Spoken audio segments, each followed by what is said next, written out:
Vai lá. Foi. Você, quando lê um versículo do Novo Testamento hoje, aí a maioria das pessoas fala assim: ah, tá vendo? O Novo Testamento está confirmando o que estava lá no Antigo Testamento. Mas a maioria dos autores do Novo Testamento, assim como a maioria dos autores do Novo Testamento, como Paulo, né, os apóstolos que escreveram, os autores dos evangelhos, os autores das outras cartas, né, que não são de Paulo, eles faziam uma reinterpretação do Antigo Testamento. Então, quando eu leio o Novo Testamento, eu estou lendo uma reinterpretação do Antigo. Para nós, né, nós que somos estudantes, entender isso é importante. Por quê? Porque às vezes você vai comparar um texto do Antigo com um texto do Novo e não tem nada a ver um com o outro. Por quê? Porque Paulo, os autores dos evangelhos, os autores das outras cartas, eles liam o Antigo Testamento colocando como um viés hermenêutico, né, de interpretação, a pessoa de Jesus Cristo. Mesmo que o autor do Antigo não estivesse falando de Jesus, os autores do Novo liam Jesus lá no Antigo Testamento. Ah, Ricardo, mas e aí, isso é problema? Isso não é um problema, mas é algo que a gente precisa olhar com seriedade para saber tanto aplicar o texto do Antigo como do Novo. E numa matéria como a nossa, né, de introdução aí a esse processo de história e formação da Bíblia, é importante ter essa perspectiva. É claro, né, que lembrando, né, a gente tem aquelas perspectivas que já falamos, né, a fundamentalista, a doutrinária, a histórico-crítica e a político-social. Se você adotar a perspectiva fundamentalista e dogmática, isso que eu estou falando aqui para você hoje vai entrar por um ouvido e vai sair pelo outro. Porque na perspectiva fundamentalista e doutrinária, o que dirige a interpretação é a doutrina, né? É o costume, é aquilo que a pessoa já está acostumada a ler e a entender. E aí. Eita, foi mal. E aí, essa perspectiva, né, do que falou o antigo e o que está falando o novo, já não vai ser tão interessante assim. Eita, merda. Calma aí, gente. Deixa eu desligar o ventilador aqui.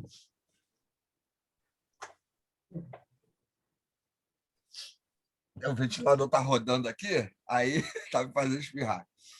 Então, na perspectiva tradicional, né, conservadora, essa diferença entre antigo e novo não faz diferença. Porque, na verdade, o que vai ler é a doutrina, é o costume. Um grande exemplo disso é a questão do Espírito Santo. É a questão da Trindade. Né? Numa perspectiva tradicional, conservadora, a gente lê lá o texto de Gênesis, que ele fala assim: façamos o homem à nossa imagem e semelhança. Aí todo mundo diz o quê? Todo mundo não, né? A maioria vai dizer o quê? Que o façamos ali é a Trindade conversando entre si, dizendo que é Deus, Deus Pai, Deus Filho e Deus Espírito Santo, Boa falando noite. fazer o homem à imagem e semelhança. Opa, boa noite. Isso é uma cristianização do texto. Dizer que o tabernáculo é uma tipificação de Jesus Cristo na cruz também é uma cristianização. Na perspectiva crítica, você já vai ler essas questões de maneira separada. O tabernáculo representa o quê? O tabernáculo só, não representa nada para frente, certo? O façamos tem a ver com aquele plural majestático que a gente já falou, né, que é usado no hebraico para poder dar o ar de superioridade àquele que está falando, né? A primeira pessoa do plural. Isso acontece em vários idiomas, inclusive no português também. Então, é importante a gente ter essa perspectiva, tá certo? Então, isso que eu vou estar passando para vocês hoje é uma perspectiva, né, de viés crítico. E você, sendo, né, fundamentalista, dogmático, né, mais tradicional, não vai te fazer mal também saber disso, saber dessas perspectivas. Fiz os slides aqui para a gente poder compartilhar, e aí eu vou lendo, vou comentando, Se alguém tiver alguma dúvida, né, aí faz aí um sinal, aí a gente vai conversando. Esse material de hoje, eu tirei de um livro, que é esse aqui, a Bíblia judaica, né, e a Bíblia cristã. É uma introdução, né, da Bíblia. Eu já tinha comentado desse livro para vocês, está esgotado ele. Né? Um tempo atrás, aí, alguns viram até em sebo, alguma coisa aí, está até bem carinho esse livro. Mas você encontra esse material também em outros livros, né? Essa perspectiva também em outros livros de perspectiva mais crítica. A fonte eu coloquei aí, né, nesse primeiro slide, para você ver, né, aí do Trebole Barreira, né? Júlio Trebole Barreira é o autor desse livro. Então, como é que Paulo lia o Antigo Testamento? Né? De que maneira ele compreendia, então, o Antigo Testamento? Eu vou lendo aqui, vocês vão aí prestando atenção. Os escritores judeus cristãos da primeira época citam o Antigo Testamento com grande liberdade. Não tem reparo em abreviar ou modificar o texto bíblico, que consideram como uma realidade viva, transmitida pela tradição interpretativa judaica. Sentem também a necessidade de adaptar o texto do Antigo Testamento ao novo auditório, formado agora por grecófondos, né? E já não tanto de judeus de língua aramaica. Selecionam e adaptam os textos do Velho Testamento em função, sobretudo, da interpretação cristológica, que a partir de agora rege a leitura cristã do Antigo Testamento.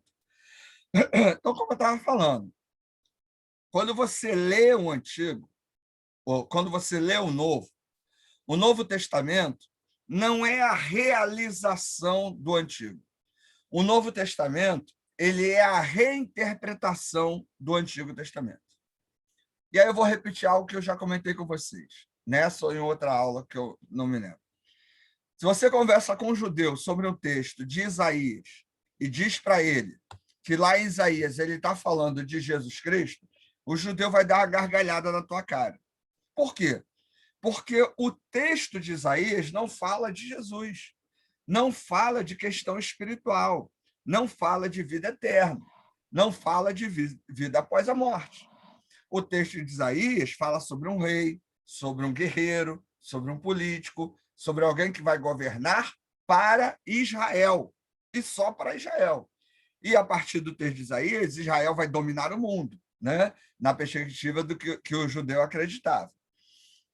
Se eu ler o texto de Lucas, que está reinterpretando o texto de Isaías, já é diferente. Lá em Lucas, o Messias apresentado em Isaías é Jesus Cristo. O governo apresentado em Isaías é para todo o mundo, a partir do judeu, mas para todo o mundo. Então, eu e você, que somos cristãos, qual é o texto que gera a nossa doutrina? Que gera a nossa maneira de viver, de olhar o mundo, de entender a relação entre Deus e a humanidade? É o Novo Testamento. Porque o Novo Testamento ele vai reinterpretar de maneira cristológica o Antigo Testamento. Agora, o Antigo Testamento não fala de Jesus. O Antigo Testamento, quando faz menção ao Messias, não faz menção a Jesus.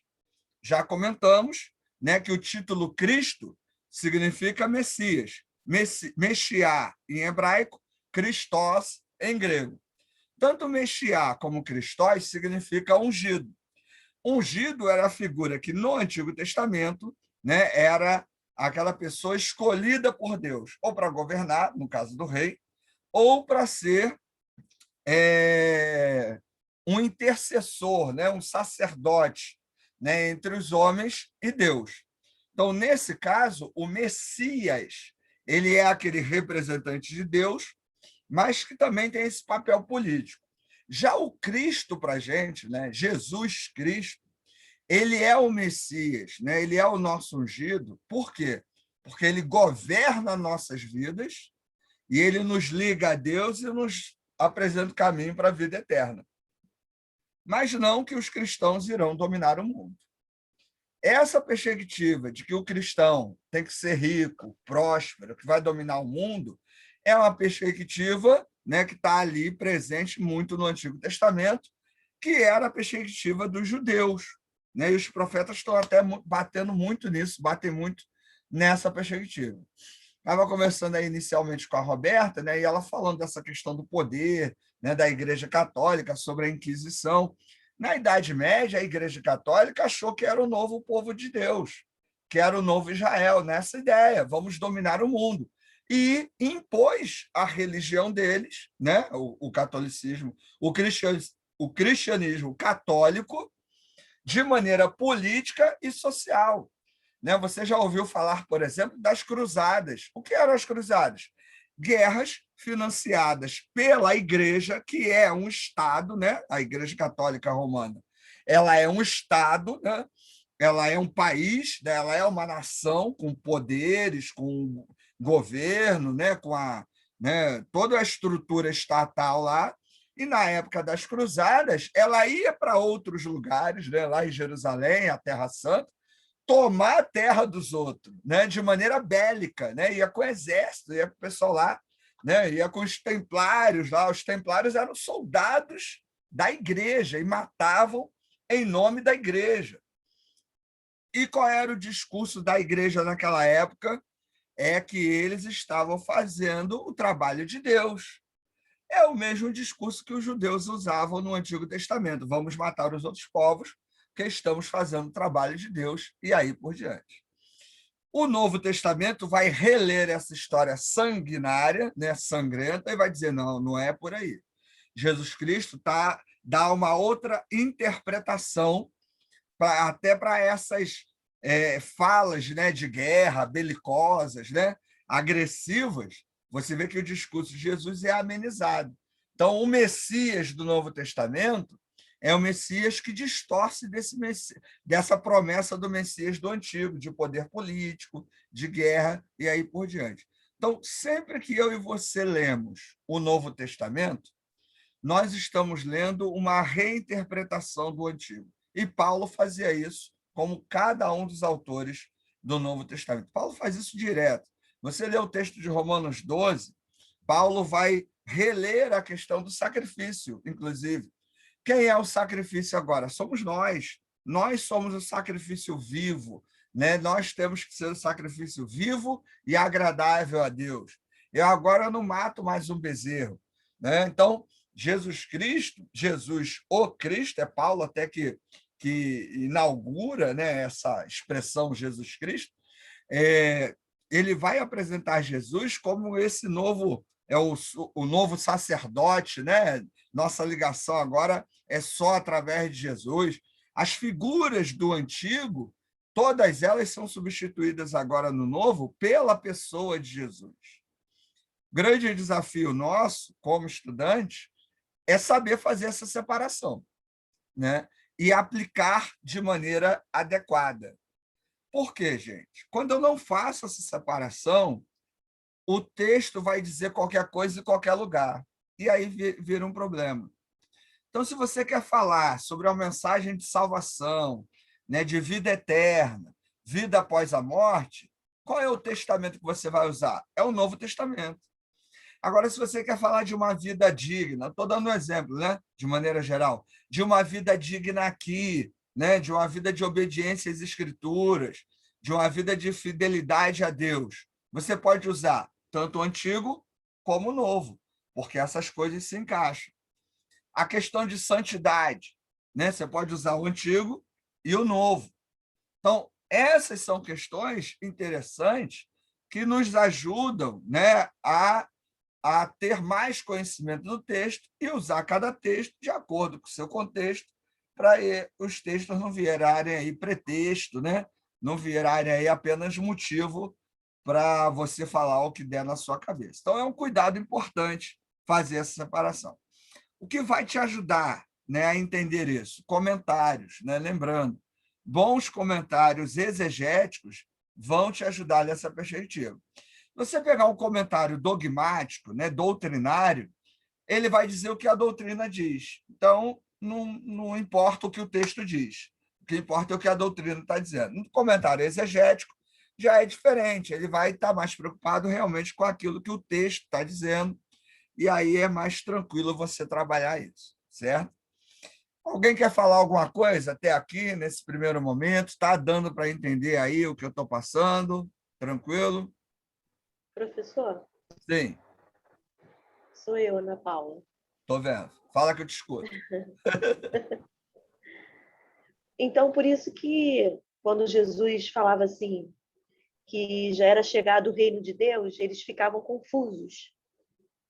Então, isso aí. Porque eles acreditavam que era um novo reino, né? A libertação deles de É, Roma. o termo reino de Deus é até interessante, Ana Paula. Vocês vão ter uma matéria que é Ou o reino dos céus, né? Sim. Então, eu vou até falar isso. Vocês vão fazer uma matéria que é teologia bíblica. Tem do Antigo e tem do Novo Testamento. Se Você que vai tiverem dar? sorte, vão fazer comigo. Humildemente falo. No texto de Mateus, no Evangelho de Mateus, é o único texto que o reino, a expressão reino de Deus é substituída por reino dos céus. Mas reino de Deus e reino dos céus é a mesma coisa. No Evangelho de Mateus, a expressão dos céus é utilizada por quê? Mateus é o mais judaico dos evangelhos e, como costume, o judeu economizava o nome de Deus, né, para não ficar falando o nome de Deus em vão, né, ou à Sim. toa, ou sem necessidade. Toda vez que fosse possível, eles omitiam ou mudavam o termo Deus. Então, em Mateus, a gente tem essa expressão reino dos céus. Nos outros evangelhos é reino de Deus e no Antigo Testamento também é reino de Deus. Mas reino dos céus e reino de Deus é a mesma coisa.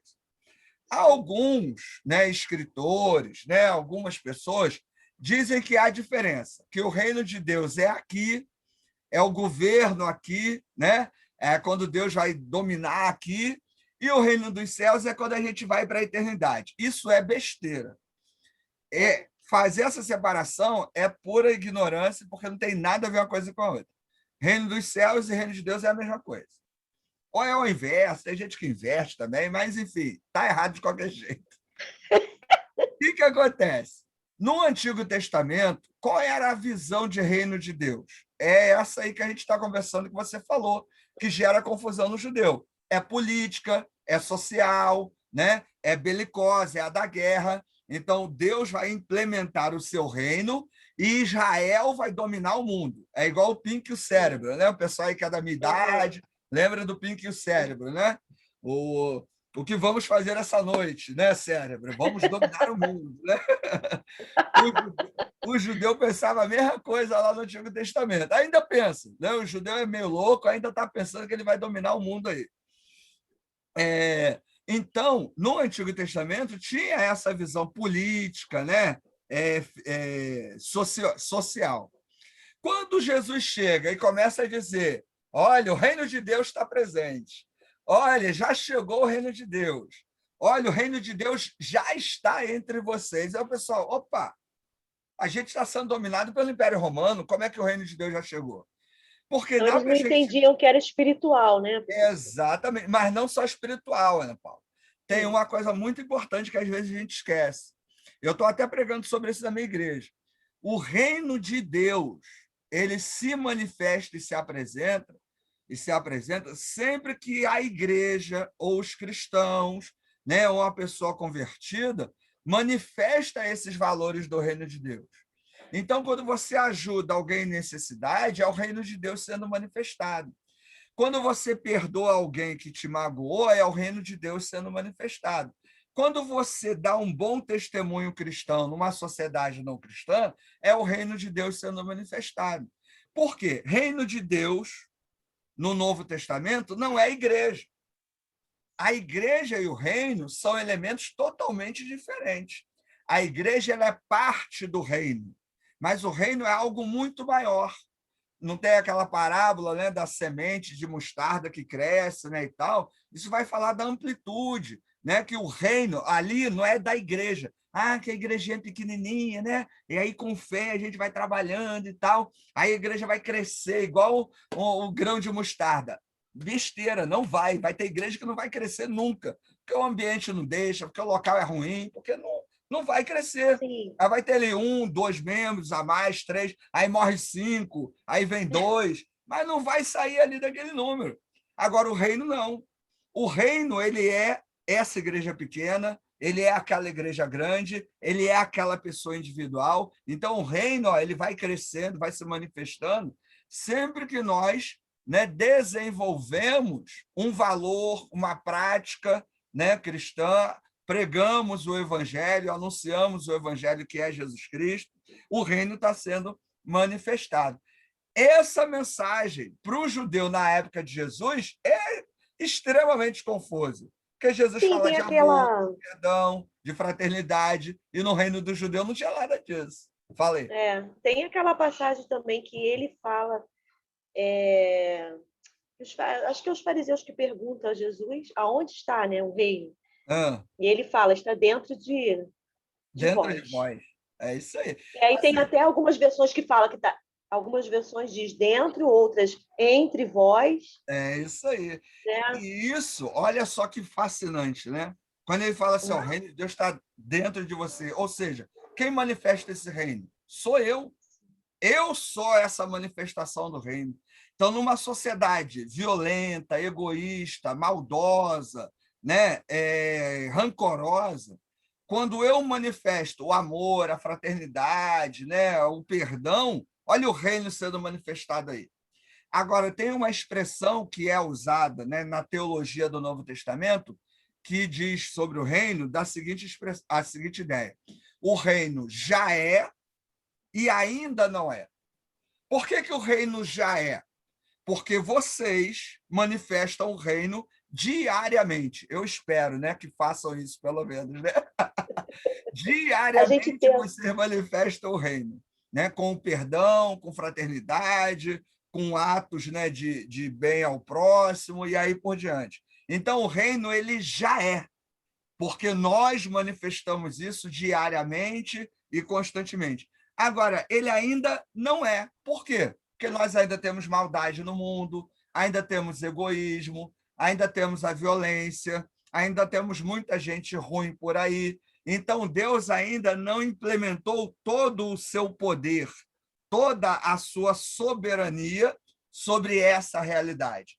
Quando isso vai acontecer? Quando Jesus voltar.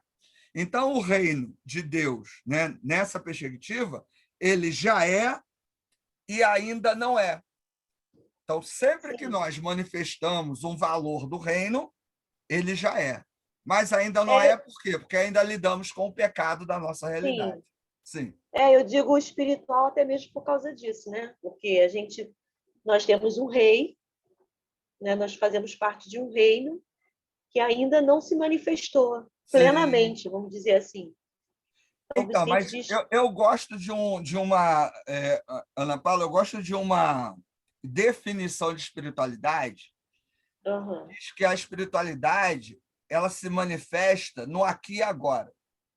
sim, Na ideia do seguinte: nós cremos na eternidade, mas isso que cremos em relação à eternidade é reflexo daquilo que eu faço aqui agora, né? sim, com certeza.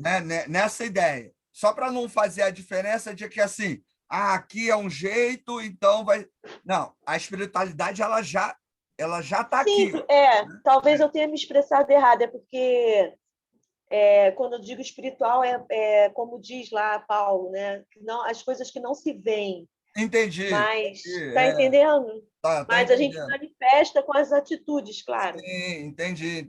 Então, é nessa perspectiva. Então, isso que você levantou é uma das claras demonstrações da confusão que ficava na cabeça do judeu ao ouvir Jesus. Que Jesus Sim, está falando, mas ó, o reino está aí, ó. O é, Messias está aí, ó. O reino já se manifestou. Aí o judeu, cara, mas a gente está aqui, ó, sendo escravo, né? Tá tudo ruim, a gente não dominou o mundo. a diferença é grande do discurso de Jesus para o que o judeu entendia. E os autores do evangelho, né, dos evangelhos, vão repetir esse discurso. Paulo vai repetir esse discurso, né? E outro detalhe, né? A pregação de Jesus, Jesus nunca pregou para ele mesmo, né? Jesus pregava o reino. Isso é bem interessante. Jesus anunciava o reino de Deus, né? Venha o teu reino. Na oração ele fala sobre vir o teu reino, sobre as manifestações do reino, sobre os valores do reino, sobre as características de quem vai para o reino, né? Então, isso era uma temática forte na pregação de Jesus, mas principalmente de dizer, olha, o reino já está aí, você tem que vivê-lo, né? Então, viva, porque o reino é isso aí, ó, que você está vendo aí. Até que Deus venha, o reino está aqui também, né? Então, essa diferença é clara, é um dos termos assim muito fortes, né, no discurso de Jesus para o discurso dos judeus e o discurso do novo para o antigo. A gente falar de salvação é a mesma coisa, porque a salvação para o novo fala do quê? De vida eterna, de não ir para a condenação eterna, né? É uma vida após a morte. No Antigo Testamento não há essa perspectiva, não tem nem perspectiva de céu e de inferno. É só o domínio de Deus mesmo. Deus vai dominar e as almas boas vão descansar, as almas ruins vão ficar aí perambulando, mas aquela ideia de vida após a morte é um conceito que a gente tem apenas no Novo Testamento, né? E até isso é interessante. Você vai ser convidado para fazer uma pregação evangelística. Vou usar o texto de Noé, porque Deus salvou Noé, porque Deus acreditou em Noé e deu vida eterna para ele. Está errado, porque ali não tem nada a ver com vida eterna, não salvou Noé, não teve nem história de Noé, né? Isso é coisa para outra aula. Mas a ideia ali é outra. A ideia ali é social, né? É terrena, não tem a ver com vida eterna, né? É uma outra perspectiva até de salvação. Alguém ia falar alguma coisa aí? Não? Professor, Sim. Aqui é a Roberta. Fala aí. Só para ver se eu compreendi aí isso que o senhor explicou, no texto de Isaías 9:6 diz que porque para nós um menino é nascido, para nós um filho é dado, e o governo estará sobre seu ombro, e seu nome será chamado Maravilhoso, Conselheiro, o Deus Forte, o Pai Eterno, o Príncipe da Paz. Isso. Então, pelo que eu entendi, quando eu trago esse texto, eu levando para o Novo Testamento, no caso, no que eu acredito, foi a revelação de Jesus Cristo, né? De Jesus, que Isaías, o profeta Isaías, revelou que um dia chegaria, e a gente associa isso, né, devido ao que eu tenho aprendido até o dia de hoje, né, do seguimento daquilo que eu acredito que foi uma revelação. Então, o senhor está querendo dizer que o que Isaías disse, ele não estava falando de Jesus, é isso? Isso. Isso Quando não era você... algo que ele estava profetizando, assim, essa profecia que ele estava falando não se assemelha a Jesus, ao nascimento de Jesus. Não. Na perspectiva crítica, não. Essa sua opinião é uma opinião, né, muito comum, né? E ela faz parte da perspectiva dogmática e doutrinária. Dogmática. Certo? Então, eu não vou dizer que ela está errada. Ela faz parte de uma outra perspectiva.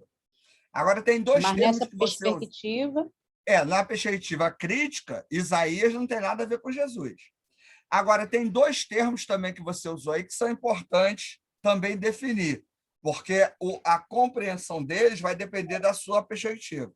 Na perspectiva tradicional, quando se fala de profecia, está se falando de falar do futuro, né? de uma mensagem, de falar o que vai acontecer, de uma revelação, né? Até que você usou o termo aí.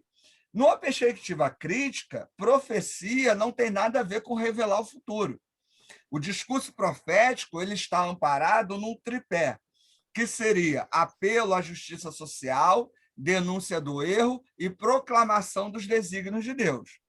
Os fenômenos que a gente tem no texto bíblico, onde o profeta fala uma coisa e a coisa acontece no futuro, não está dentro do discurso profético. É um fenômeno religioso, onde Deus usa um homem ou uma mulher para falar aquilo que vai acontecer. Isso é comum, não há o que discutir. Agora, a ideia de revelação e profecia não seria uma adivinhação do futuro, mas seria essa proclamação ligada à justiça social, a proclamar a vontade de Deus e denunciar o erro. Então, esse discurso de Isaías, ele é um discurso profético, porque ele alerta o povo de Israel que está em pecado, que está longe de Deus, que está vivendo fora dos padrões de santidade de Deus, para que eles voltem para Deus. Porque esse convívio, né, que eles estão tendo fora da vontade de Deus vai levá-los a problemas sociais, políticos, espirituais e aí por diante. E aí Isaías fala que virá alguém um dia que irá restaurar Israel espiritualmente e politicamente. Mas quando Isaías fala isso, ele fala ainda nessa perspectiva de reino de Israel, não de vida eterna, não de uma outra realidade, né? Até porque, se você comparar o texto de Isaías com o discurso de Jesus, é bem diferente. Agora, os autores do Novo Testamento, quando vão ler o Antigo Testamento, quando vão ler Isaías, eles falam assim, ó, aqui Isaías está falando de Jesus Cristo.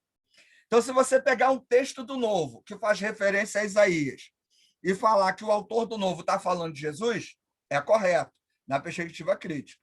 Agora, o autor do Antigo não está falando de Jesus, ele está falando de um Messias que virá. Nós cremos, nós que somos cristãos, eu também creio nisso, que o Messias é Jesus.